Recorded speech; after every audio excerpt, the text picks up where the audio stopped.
is rutting so hard. I'd like for him to turn just a little more broadside. He's right, yeah, he's kind of quartering two, just a little more than I want. I'm on him though whenever you feel steady.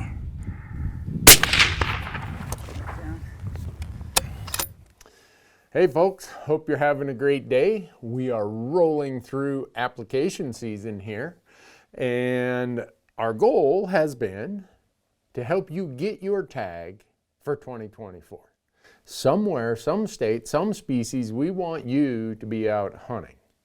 And today we're going to talk about the state that hosts more non-resident hunters than any other state, Colorado. I love Colorado. There's a lot of good things going on in Colorado. Before we jump into it with all the big changes and everything here, if you go out to Go Hunt and you read their strategy article, it's going to have way more depth than what I'm going over here. I'm going to hit the highlights of the changes, but there's a lot more to it. The other thing is, in this one, we're going to cover deer, elk, and pronghorn. The moose, goat, sheep stuff is so complicated, we don't even get into that. I don't even apply. That doesn't mean you shouldn't, but you should think about it before you do apply. And Go Hunt has all kinds of information about the moose, goat, and sheep draw.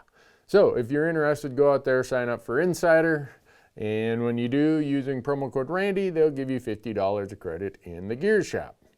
Now, as always, a deadline. This year, it is April 2nd, 8 p.m. Mountain Time. Don't miss it.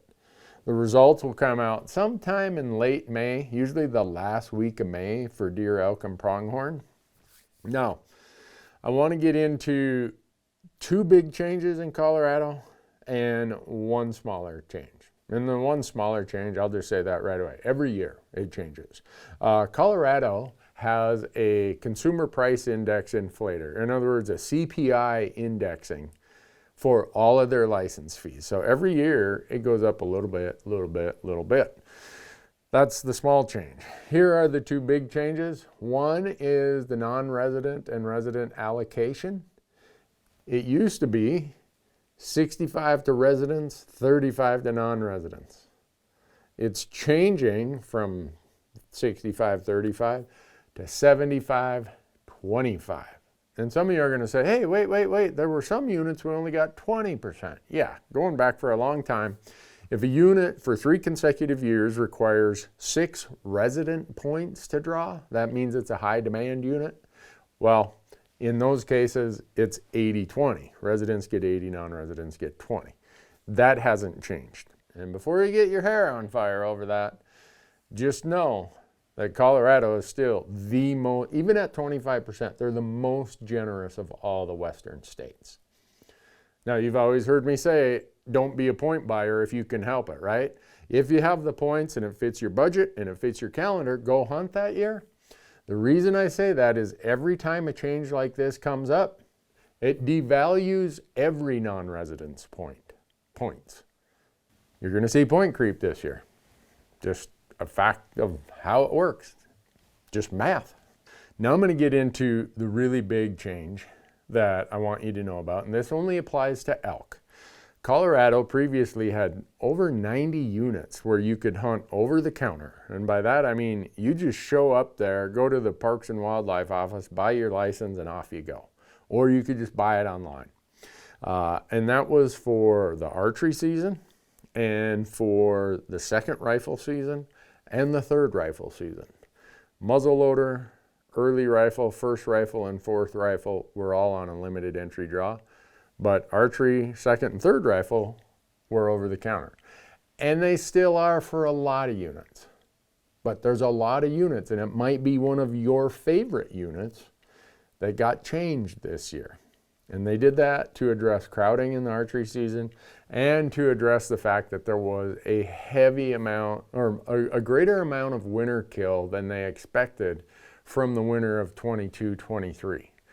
So, if you hunt over-the-counter units, and that's always been your fallback, you need to go and look at the regulations, because the way they changed it for archery is different than the way they changed it for the over-the-counter rifle. Yeah, makes it even more complicated, right? Some of them changed for archery, but stayed the same for rifle. Some of them stayed the same for archery, but changed for rifle. So go read the regulations and make sure. Deer and pronghorn, they're on limited entry draw for every unit. So that nothing's changed there. There hasn't been over the counter for those species. So with all that, we're going to talk about what it costs to apply and what you can apply for.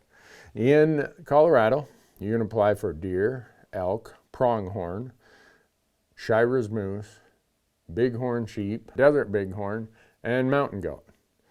The once in a lifetime species, like I said, moose, mountain goat, and the 2 sheep species, those are really complicated. They're capped at 10% to non-residents. We're not going to get into the weighted point system, and it costs a lot of money. $2,500 and some over $2,500 just for the tag application. But no matter what species you apply for, deer, elk, pronghorn, you have to buy an annual small game license. This year, $98.92. You also must buy a habitat stamp, which is $12.15. And then it's $10 to apply for elk, $10 to apply for mule deer, $10 to apply for pronghorn. So that's your cost. Then if you get drawn, it is a deer tag is a little over $481, elk is a little over $803, and pronghorn is the same price of deer, a little over $481. So with that, your upfront cost is going to be a little over $111 plus $10 for every application you apply for. Now, how does the Colorado system work? Colorado is on a peer preference point system. They are the ones who started a point system in the West. I think it started in '88, something like that. And it is the oldest of all the systems, and it's true preference point. In other words, the person with the most points has priority over the tag. So if you have 10 points and I have 4 points, you're getting the tag before I am. So you just got to think about that as to where are you in the stack of people at what point level. So one of the things to think about is in Colorado, there are more people who actually buy a preference point for elk than even apply for elk. Well, what that means is there's a ton of people over here on the side that are just buying points. Some of them have more than 30 points. So when they decide to jump in, it creates what's called point creep. I started applying for elk in Colorado, I believe in '97. And I was 3 points behind this unit I wanted to hunt. And 19 years later, I'd only gained 1 point on that. So I just said, heck with it, and I went and did a different hunt code. So a couple things we want to think about Colorado party applications. There's usually no benefit in doing a party application. In a lot of states, they would average you and I to having 5 points. Colorado says the entire party then drops down to whatever is the point total for the lowest applicant. So in my example, you have 6, I have 4. If you do a party app with me, you come into the draw with 4 points. So unless everybody has the same point total, you don't see any benefit for doing party applications in Colorado. As far as places to hunt, Colorado has, I think, 23 million acres of BLM and Forest Service land. So there's a ton of places to hunt there. And they have a lot of state trust land, those little powder blue ones on your map. But in Colorado, you can only hunt state trust lands if you have permission from the lessee. Or in some cases, Colorado Parks and Wildlife will go and lease those state trust lands for public hunting. So be aware of that. If you're planning a hunt that has a lot of state trust land and you thought that's where you were going to hunt, better replan. So other stuff real quickly. Colorado, you got to be 12 by the last day of the season you're applying for. You must have passed hunter education. January 1, 1949, if you're born after that, got to have hunter ed. Lots of weapon restrictions if you're hunting one of the primitive seasons, primitive weapon seasons, if you want to call that. The muzzleloader restrictions are the ones to pay closest attention to. They're significant. There's a few archery restrictions, but they're pretty standard compared to other states. But the place where Colorado is more restrictive than most other states is the allowed equipment or allowed technology for muzzleloader. So go to the regs and read that. You can return a tag. What you get in terms of refunds, points, all that stuff, depends on when you return the tag. I'd go read the regulations before you return that tag. In most instances, you are not going to get your points restored. You might get your money back, but you won't get a point. And return tags, when they all get returned, about the first week in August, they start a reissue list in Colorado where you go online. I think it's every Wednesday morning or Thursday morning, and it's a mad scramble to see who might pick up some of those tags. With this preference point system, there's not a whole lot of opportunity for what I'd call strategy.